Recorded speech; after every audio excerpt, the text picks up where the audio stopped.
Well, thanks for joining us, everybody. We're going to give it just about another minute or so to let the room fill up, and we'll get going as quickly as we can.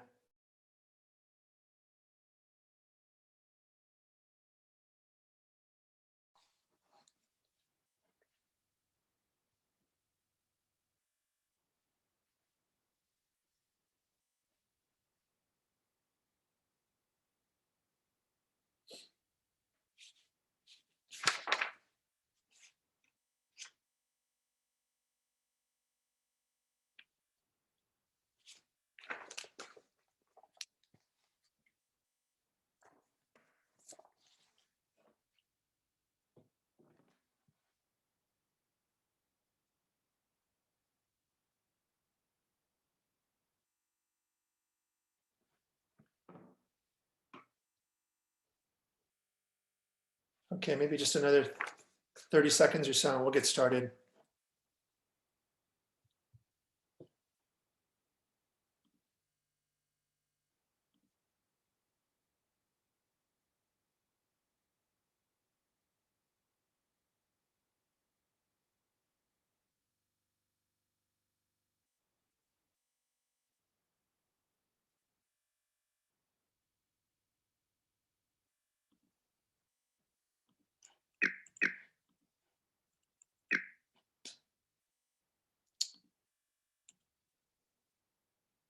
All right, well, maybe we'll get started. And I know everyone's pressed for time. It's a busy time of the year, so let's get going. Well, thank you all for joining us today. I am Chris Steinkamp. I'm the Director of Advocacy at SIA, and I really appreciate you taking time to join us today for this discussion about Climate United and simplifying your journey on climate. It's a really important discussion that we all need to have, and I really, again, I do appreciate you taking the time to be here today. So let's just jump right into it. Our mission is to give every winter outdoor industry business an opportunity to lead on climate. That's what we're going to do. That's what our mission is, and that's what we've set out to do this year. You know, our industry, as many of you know, has been slow to react to the climate crisis. We have, you know, it's been 10 years, and you know, I think that there are a lot of companies that are doing some great work, but there's a lot of room to grow. And unfortunately, you know, we're one of the first to truly feel the impacts of climate. So we really need every business in our industry involved now. And there really is no other option. Climate is not a one-size-fits-all solution, as you probably know. So if we're really going to build corporate engagement on this issue, you know, businesses need a platform that's really flexible and meets them where they are. You know, we can't force a platform on every business and expecting every business to join or to succeed or to take real climate action. It has to be flexible and has to meet every business where they are. So, you know, in a platform that's focused on clear science-based targets and with a clear roadmap to get them there. So we're going to do this. And I'm so glad that you're here today, because by being here, it shows that you have the will to lead on this, which I think is the biggest step forward. So let me just give you a refresher on kind of what we're living through. And I'm sure this is probably not news to any of you on the call today. But you know, there's some new data that just came out from NOAA in the last month or so that shows that we are in the midst of the climate crisis right now. Climate change is not something that is down the road or 20 years in the future. We are living in a future that the climate scientists have been telling us and warning us about for years. And as you can see by this graph, the climate has warmed already about 1.2 degrees centigrade since about 1900. And that's quite a big deal. And, you know, we understand what the predictions are for the future, and it's not going to get any better if we don't do anything. But when you look at what we're already living through and what has happened, it's clear that climate change is happening, and it's here now. So why should we be doing this? You know, there are still some questions about, you know, the validity of taking climate action. Well, for our industry, it's protecting our planet, but it's strengthening our businesses. You know, 2020 is going to be the top 3 warmest years on record. The past decade has been the hottest in human history. And just recently, November 2020 was the hottest November on record. So as some of you already know, winter is already up to 4 weeks shorter than it was in 1980, and it's already impacting our supply chains, our retail networks, and ultimately our profitability. And as you know, it's pretty clear that winter is not what it was. But from a business perspective, a big reason for doing this is if the moral obligation is one thing, but the business case is really clear, and it's because our consumers care. And a recent study by Harris that just came out a couple of months ago said that 77% of those that they studied, age 18 to 54, said that they prefer to purchase from brands that prioritize fighting climate change over brands that do not. And the research gets even more compelling when we look at 18 to 34-year-olds, and 82% of them prioritize brands that are fighting climate change. So the business case is clear. Our consumers are demanding that the brands that they purchase take action on climate. So this is our opportunity to lead a movement with our consumers to protect our planet and the future of our industry. So when we say simple, we don't mean easy. We're talking about focus. And addressing climate change isn't easy. It's really hard work, as some of you already know. But we have to do it if we want to stay in business and become more resilient and profitable. And we know some of the barriers that are preventing most of the businesses in our industry from jumping in. And these barriers have been around for a long time. We've heard that climate change is intimidating. There are many solutions. Where do I start?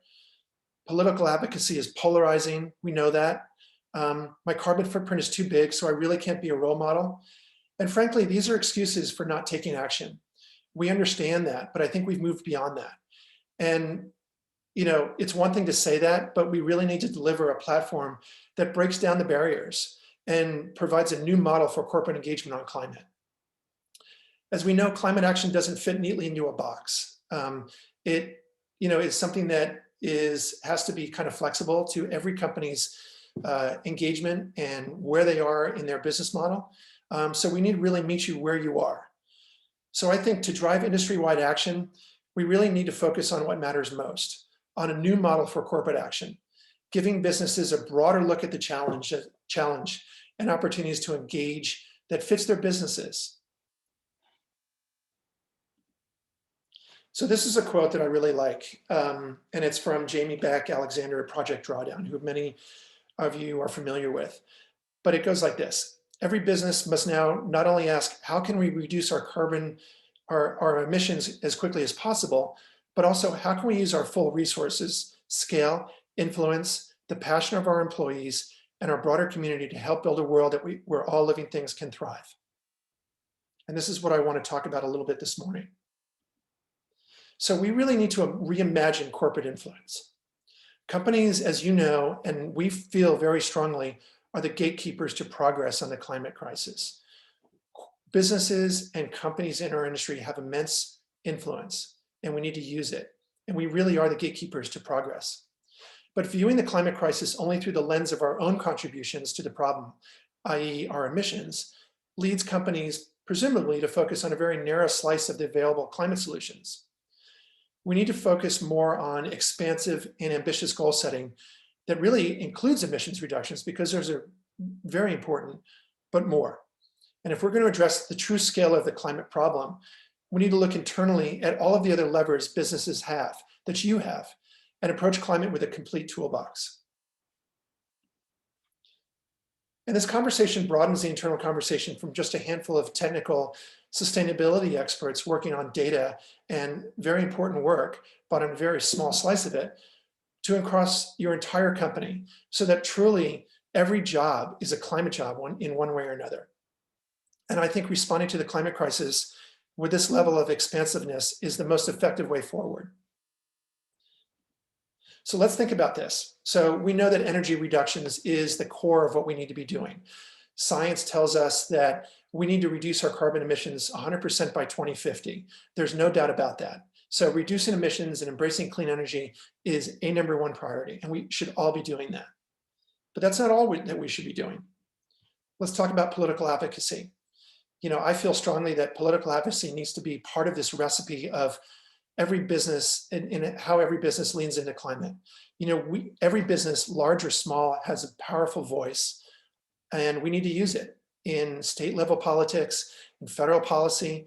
And so we should be, you know, adding climate advocacy to our quiver of things that we should all be doing to fight climate.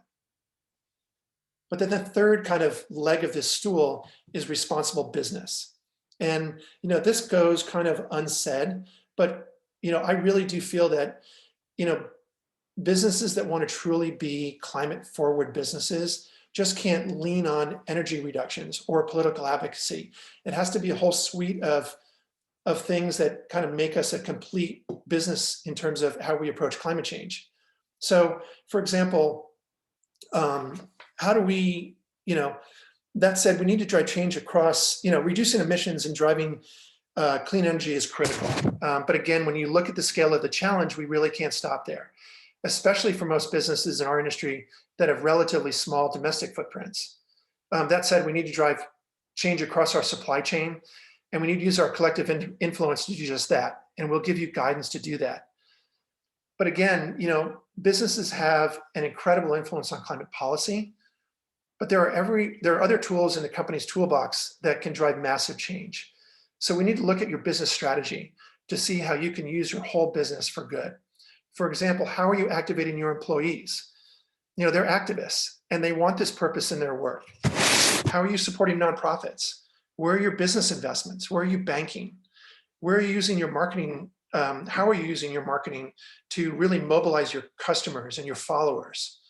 And these are just a few of the levers that I really feel and SIA really feels that we should be thinking really deeply about if we really want to build a complete approach to climate change. So in a way, we're kind of reimagining it, and we're focusing it on three areas: energy, advocacy, and business responsibility. And in a way, you know, it gives every company options to lean into climate that I'll talk about in a second. It takes the pressure off of companies not getting involved because they feel like political advocacy is the only way forward, or if their carbon footprint is, they're unable to measure it at this time, so they can't do anything. So I really feel like this kind of broad approach to addressing climate change is very, very important. And we should all be thinking about our approach in this way. So this leads me into Climate United, and this is the core of our approach. It's a much broader look at the climate challenge. Climate United is our platform to help guide the winter outdoor industry and our members to become climate first thinking businesses. It's a platform with two components. First, the Winter Outdoor Climate Pact is based on 6 achievable science-based principles. Companies that join the Pact must have a plan to meet these principles and submit that to us within a year so we know that you're following through on that commitment. But what it does is galvanizes the industry and signals our commitment to real climate action. It's focused on a broad set of commitments, but it helps some companies take the first step. We're going to give every company that joins the Pact ongoing advocacy and lobbying opportunities, invites to our workshops, but we also know that it's important to recognize those that are doing this work. So we're going to recognize all of the companies that join the Pact at the annual Outdoor Retailer Snow Show, but also at our Snowbound consumer events in 2021. So again, this is to drive unity in our industry, and it's a signal to others that our industry and the greater climate community is very serious about taking on climate. But we also know that companies that make a commitment are more likely to follow through. So for many companies, this is the first step. But it's also for companies that have already made progress in these areas. So in that case, you know, for those companies that have already made progress in these areas, joining the Climate Pact should be pretty straightforward for you. But our goal here is that we want the entire industry to join the Climate Pact, to show our unity and our seriousness about addressing climate change. And I hope that everybody on this call will do that today. The second part of Climate United is the Business Playbook. It's a 1.5C Business Playbook. It's for SIA members only, and it's an optional proven roadmap and guidance for companies to take broad action on climate. We're going to provide the playbook to you, but then we provide the guidance, the resources, the tools to simplify that journey. So let's just talk about the Pact for a second. Here it is. The statement is that as a winter outdoor industry, we are publicly formalizing our commitment and building unity with our peers to address climate change and signal our commitment to a zero emissions future. We will make our best efforts to address the following principles. The first one is recognizing our industry contributes to the climate crisis and are therefore publicly addressing climate change as a top management priority. Focusing our best efforts to meet the science-based targets, reducing our emissions 50% before 2030 and becoming net zero, hopefully before 2050. Committing to work with your supply chain partners to meaningfully reduce carbon emissions from product manufacturing and transportation. Leveraging our influence to advocate for state, federal, and international climate policy. Aligning our business strategy with climate science through corporate values, financial investments, services, product and service offerings in our marketing. And then sharing progress with SIA annually so it enables aggregated recognition of our industry's progress and inspire more businesses to join us. So this is the Climate Pact, and we hope that you all will consider joining this because it, again, is a signal that we're very serious about taking on climate change, but it's also based in science. It also provides a very clear set of commitments that we're moving forward together in the right way. And here are the companies that have so far joined the Climate Pact.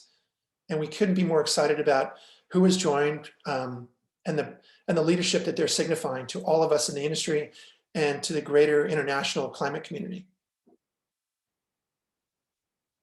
But again, this is just a small sliver of our industry. And we hope that more companies will consider joining so that it, in a short time, the majority of our industry will have committed to this type of climate action as the first step. So the second part of Climate United is the 1.5C Business Playbook. It is for SIA members that want specific guidance on how to meet their commitments, on how to lead on climate, and how to reach net zero by 2050. It's really a guide for holistic action on climate, going back to what we spoke about earlier.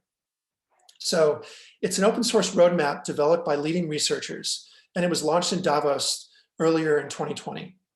It's a roadmap to climate leadership focused on simplicity and speed, and it's anchored in science. It's a pragmatic, holistic approach to climate action that any business, large or small, can take. But what really makes this unique and powerful is that it lets you set the plan with a framework that guides you towards meaningful action. It really gives you the guidance and the framework to meet the science-based targets, but it lets you set the plan that's most comfortable for you. It gives you the ability to develop a 10-year action plan with a mix of effective actions that meets you where you are.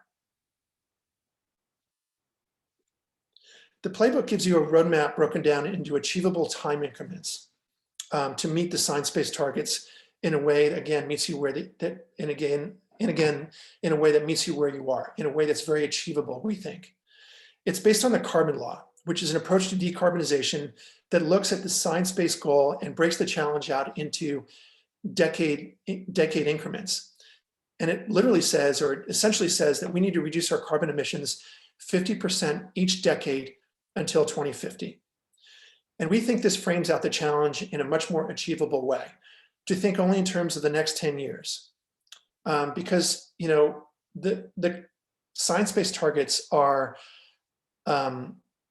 almost very intimidating. When we say that we need to reduce our carbon emissions 100% by 2050, it is a very daunting challenge. But when you break it down into a situation like this, when you're only focusing on a decade at a time and understand that you need to take 50% of your carbon emissions out before 2030, it makes it more achievable. So when you think about it in a 10-year time period, we really want you to think about the challenge in that way. And then after 2030, take the next 50%. And after 2040, take the next 50%. And that gets us to 100% by 2050. So how are you going to get to 50%? And what else are you going to do to lead on this issue? So again, the immediate challenge isn't how to cut emissions 100%. It's how to cut it 50%. And we feel that it takes a little bit of the pressure off and lets us think about this climate challenge a little bit more holistically. So the plan is based on 4 impact pillars. The first one is reducing your own emissions. It's for those of you who are familiar with this, it's your scope 1 and scope 2 emissions. And we want you to start implementing the use of renewable energy, fuel, and electricity for all the operations in your buildings. The second one, the second pillar, is how to reduce emissions in your supply chain. How do you use your influence to align your supply chain partners with the science-based targets? The third one is responsible business. How can every business think more broadly about climate change as part of its business strategy? Again, how are you mobilizing your employees, effectively supporting nonprofits, leveraging your marketing, building a climate, and building a climate-first organization is really, really important, and it's often overlooked. But I really do think that, if you're really going to approach the climate challenge effectively, that you have to build climate into your company's mission and your DNA. The fourth one is influencing climate policy. Again, advocating for meaningful state, federal, and international climate policy is incredibly important.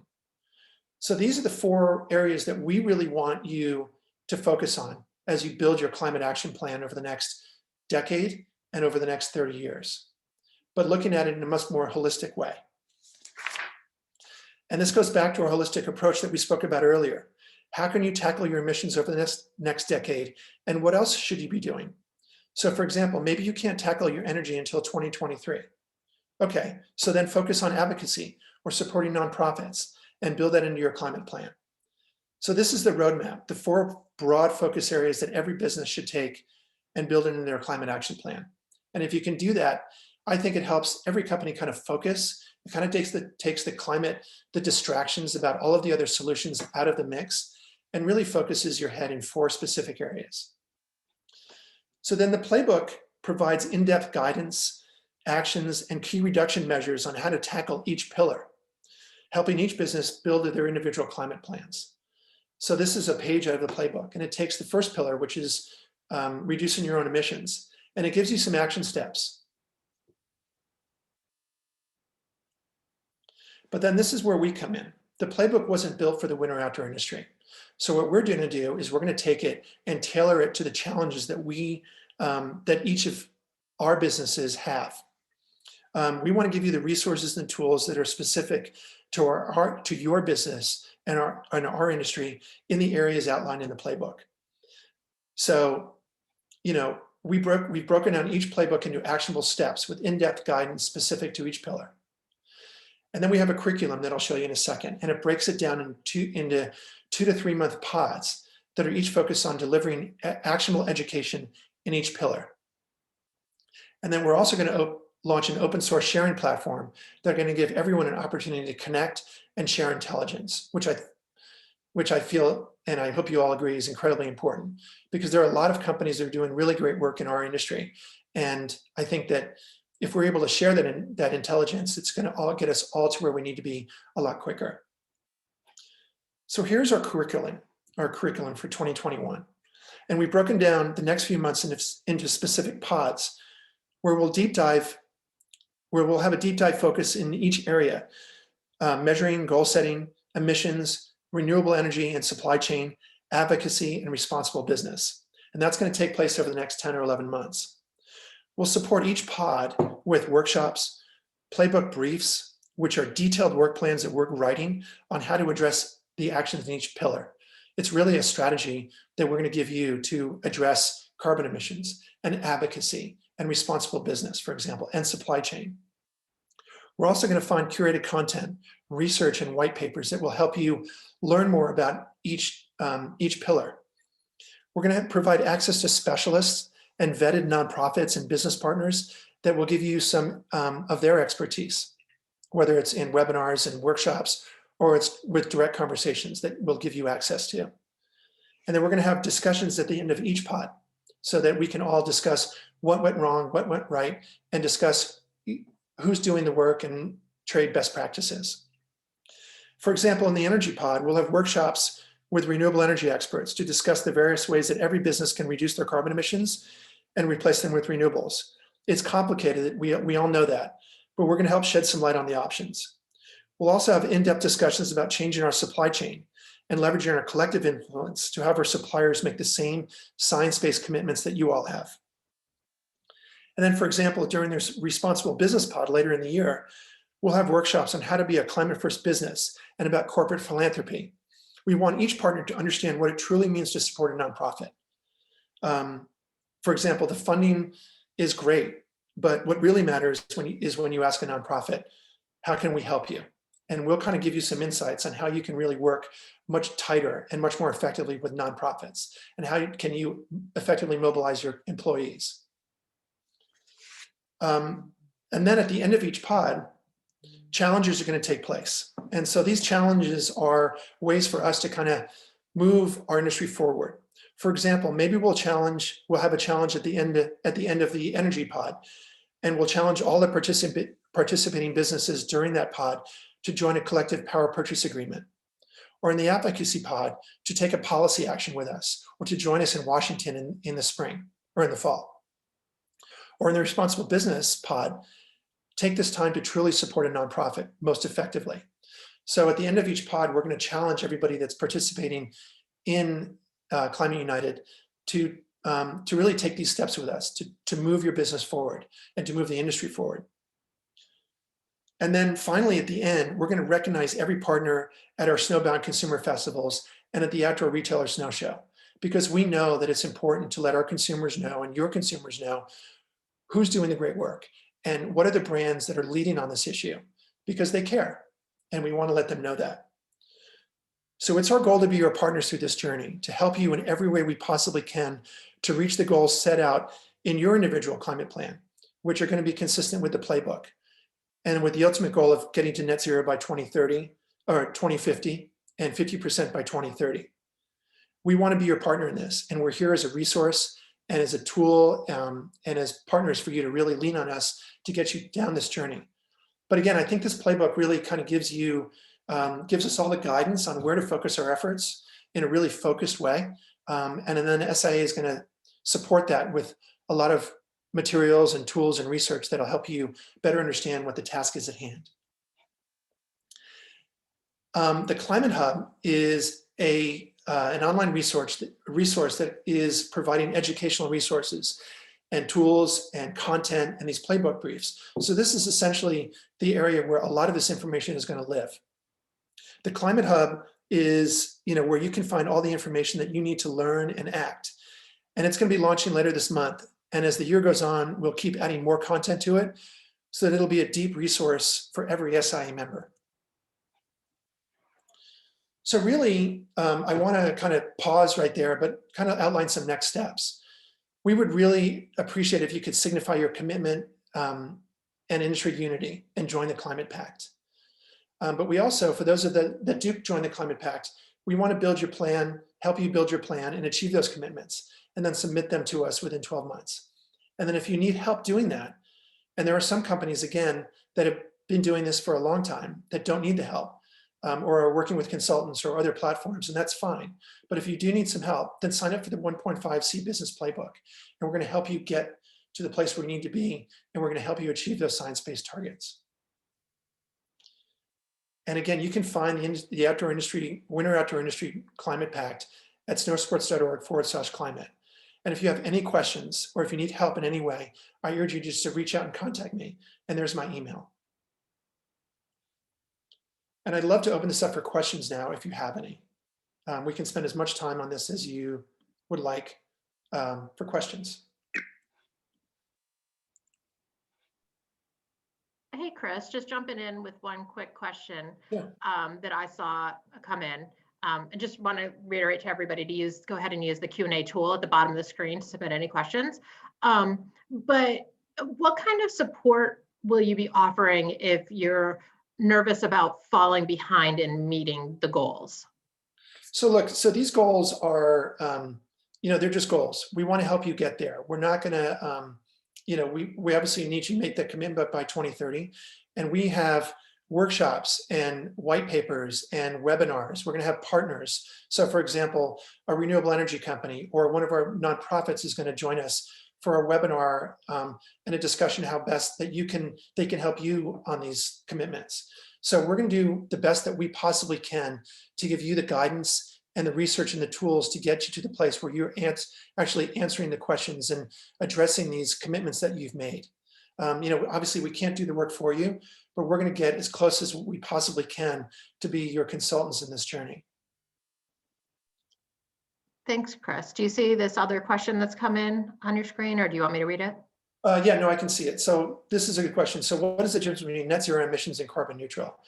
We're already a carbon neutral business and just trying to figure out how to work, out how much different the process is.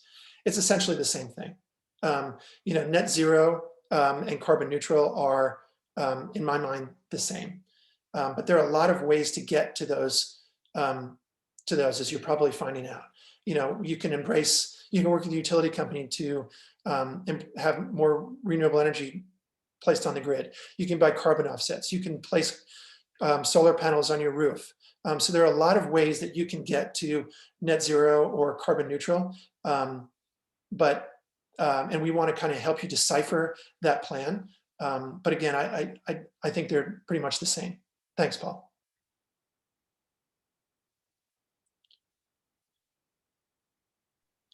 Hey, Maddie. Maddie asks, is there a best practice or recommended way to work with our existing partners? We rely on partners that can help nudge them along in their commitments. So Maddie, yeah, there is, I believe you're a retailer, and that's a really good question. And again, that goes to what we were talking about earlier, that every business has a unique lever in this journey. And as a retailer, maybe your unique lever is, working with all of your partners and your suppliers to make sure that they line up with the science-based commitments. So, we want to help you do that. And again, this goes back to this idea that climate change is not a one-size-fits-all plan. It needs to be tailored for everybody. And as a retailer, you have this incredible lever to reach your consumers, but also leverage your partners to make sure that they are working to meet the science-based targets. And whether it's you're buying only the gear from partners that do meet those commitments is something that you might want to think about down the road. But I think right now you should think about educating them and nudging them and pushing them to be more climate friendly and to try to figure out how they can include more sustainable practices in the products that they provide to you. And we can help you with that for sure.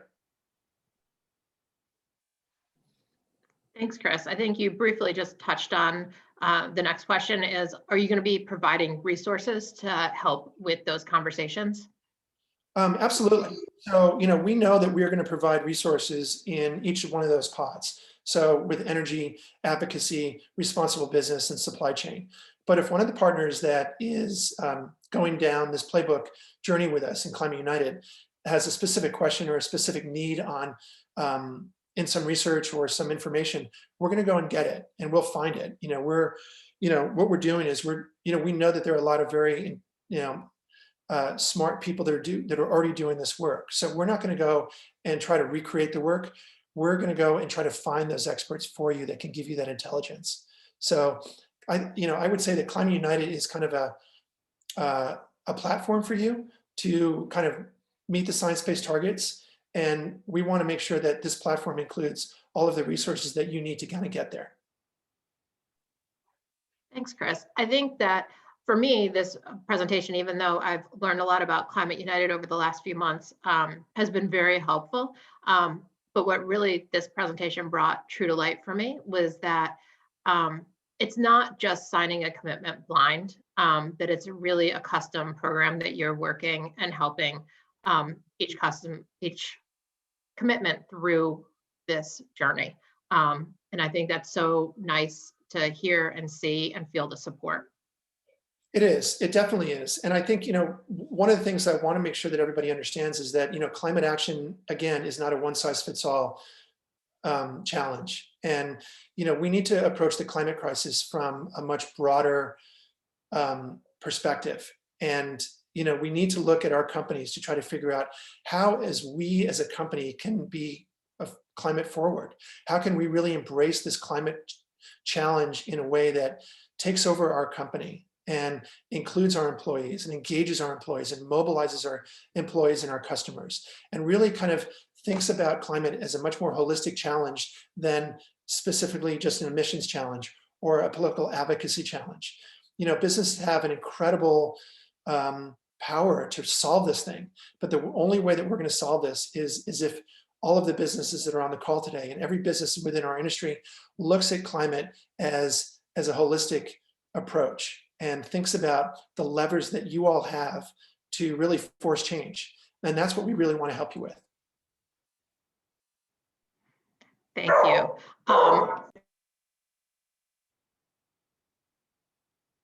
Yeah, Paul. Paul just had a question about manufacturing partners in China and the rest of Asia. Are you providing some tools and a platform for working with them? Yes, we definitely will be. You know, your supply chain is a complex, complicated web of emissions, and it's incredibly tough to tackle. But the good thing is that, you know, our industry is dependent, you know, largely dependent on a supply chain that's overseas. So we have a really powerful influence on those manufacturing partners in China. And so in the first part of, or the second part of the spring, we're going to be working on a plan to try to figure out how can we use our influence to clean up our supply chain. And it's not going to be about how we as individual companies can get really in depth in terms of measuring all of the emissions that are coming through our supply chain, but it's using our power as an industry to influence those partners in China to become focused on those science-based commitments. Because I really do feel like, you know, we've got an incredible influence on those partners, especially when we work together to force them or to urge them to really clean up their emissions and to make the same commitments that you're making. So Paul, yeah, I do think that we're going to do some really good work on our supply chain and kind of show you a different way of working with your partners to help them kind of get to be where they need to be. Thanks again, Chris. We'll try this one more time. The joys of working from home these days. Anyways, thank you for everybody who took time to submit questions. Thank you, Chris, for taking time to walk us through this platform. I'm sure that there are other questions that people have sitting in the back of their minds or might be marinating for a little while. So please feel free to reach out to Chris again with any questions that you have, or refer to the website for additional information. I know we'll be following up with an email in the next day or so for anything else that you might need. But this has also been recorded and will be posted on our website if you'd like to share with your company or friends. We'll have it up there by the end of the day. And stay safe, stay healthy, and we'll see you all soon. Thank you. Thanks for joining, everyone. Bye-bye.